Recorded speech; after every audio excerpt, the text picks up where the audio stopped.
Our next topic. How to find and hire virtual assistants to flip houses for you. Sounds good, huh? Yeah. Okay. I pretty much automate and delegate, almost everything. Not everything, but almost everything. As much as I can. That's why, that's why I have several programmers on staff full time, just so they can do all the things that I want to see happen. And that's why I have a big team of virtual assistants, so I can delegate everything, and each one of them do something very specific, and they become really good at what they do. Okay, become really good at what they do.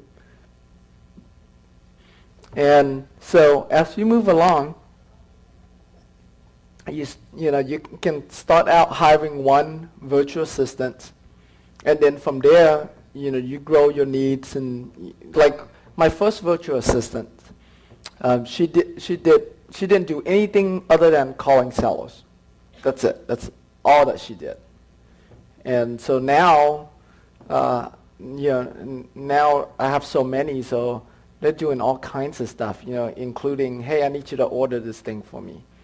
I haven't, there's this book, and I started start hiring virtual assistants way before this book came out, but the book was very interesting the way he uses virtual assistants. The book is called The 4-Hour Work Week by Tim Ferriss.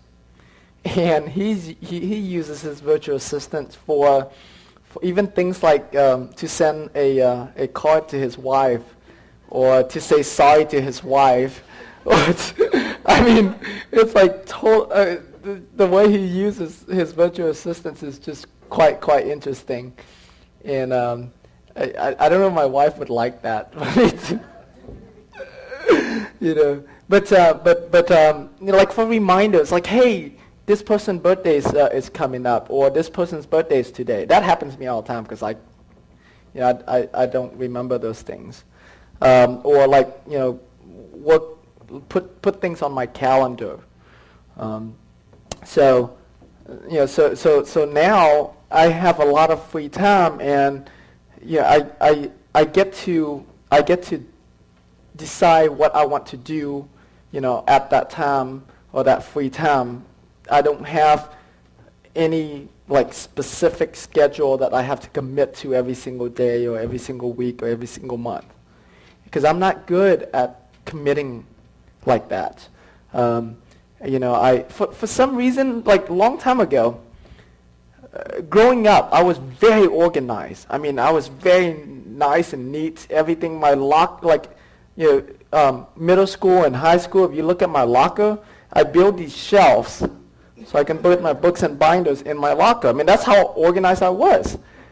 Somewhere along the way, toward the end of high school, and especially onto college, I lost it all, and I just became a mess.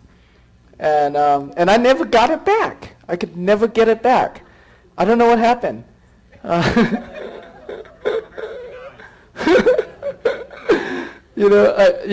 don't. And so now, so now I don't depend on myself. I don't depend on myself to do those things anymore. I used to beat myself up all the time. This is a really good point. For a long time, I would beat myself up and says, gosh, you gotta get more organized. You gotta,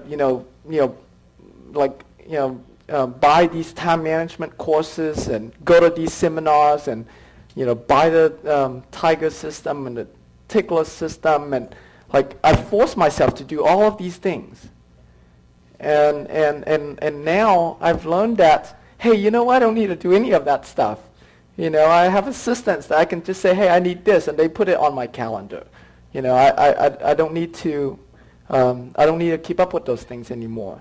So the point being is yeah, you might have to do it now, but as soon as you can hire other people to do what they do well, so that way, you can free your mind up to do what you do well, it would, I mean, life gets so much better, like so much, it's just, you'd be so much happier. So now I don't try to be organized anymore. And all the things that they say you're supposed to do, like you're supposed to have a to-do list, you're supposed to, to have your calendar. Like I have an iPhone and I totally don't have anything on that calendar. You're supposed to do, like they tell you, secrets to success is that you have to do all of these things. The truth is, you don't. You just have to find somebody to do it for you. I mean, as long as it gets done, it doesn't matter who did it. As long as it gets done. And so I don't have a to-do list because if I did, it's like, well, I'm not planning to do anything today, so it's like the to-do list doesn't mean anything to me. And if I do have anything to do, maximum that I have to do in a day would be maybe like 2 items. And so I don't care. So like all of that stuff that they tell you in business schools and in, success schools that you must be, don't worry about it. Really, seriously. I mean, get better at delegating it, get better at outsourcing it, and you can totally concentrate on what you do best. Okay, so and ever since I started doing that, ever since I started realizing that, I live a much happier life and I'm so much more productive. You know why? Because you're creative. You're using your best. I'm using my best, and what else? There's one key thing. Whenever you put things on yourself to do, what happens? Huh? You stress out, but no, there's another bigger thing that happens. No, you don't do it. You don't get it done. That happens all the time. But you know what? When you're paying somebody to do it, it gets done. So guess what? Your productivity totally increase, like drastically increase, because things get done. Right. Because you're not the bottleneck. Okay? And that happens a lot. In most businesses, their business don't grow. The business don't go anywhere because they put everything on themselves. They become the bottleneck. Everything. Even on the smallest things. I used to make decisions, like even some of our web pages, somebody would design it, and then they would come to me and says, Tim, are we okay with this? And then I said yes, and then they go and implement it. And when it's one thing, it's fine. But let's say you have 20 projects going on, so now there's 20 projects waiting for you to give it an okay. Like someone else needs to be okaying these stuff, and now the risk that comes with that, you gotta be brave enough, and you gotta understand that people are going to make mistakes, and they're not going to do it like how you did it, okay? But because it freed up your time so much, and even if, like, there's no way, I personally can do the kind of things that my staff does for me.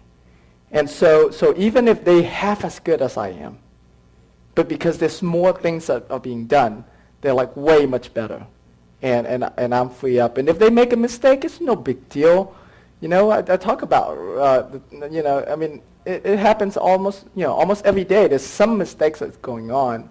And even if you did it yourself, you might make mistakes too. We're not perfect. Think of ways to make that mistake better.